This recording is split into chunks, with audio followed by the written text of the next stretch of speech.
लहानपणी हे दही गोळे खाण्यासाठी रडून पडून सारखे पैसे मागायचो आणि पैसे भेटल्यावरती पळत पळत जाऊन घेऊन यायचो. ही रेसिपी पाहून नक्कीच तुम्हाला पण तुमच्या लहानपणाचे दिवस आठवल्याशिवाय राहणार नाही.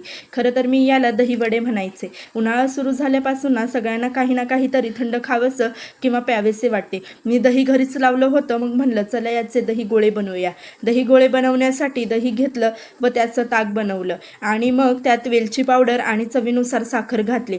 साखर विरघळल्यानंतरून हे मिश्रण छोट्या ग्लासेसमध्ये घातले व त्यात पाण्यात मिक्स करून थोडे फूड कलर्स घातले व आईस्क्रीमच्या काड्या घालून फ्रीजमध्ये ठेवलं. खरं तर दहीवडा खाण्यापेक्षा दहीवडा डिमोल करताना बघायची आवड जास्त वाटायची. लहानपणी याच दहीवड्यांचा बिझनेस करून खूप पैसे कमवायचे हे स्वप्न स्वप्नातच राहिलं. आता वेळ आली होती दहीवडा टेस्ट करायची. मला ना हेच बघायचं होतं की मी बनवलेले दही गोळे खरंच लहानपणाची आठवण देऊन जातात का.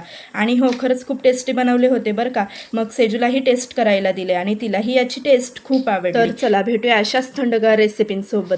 जय सद्गुरू.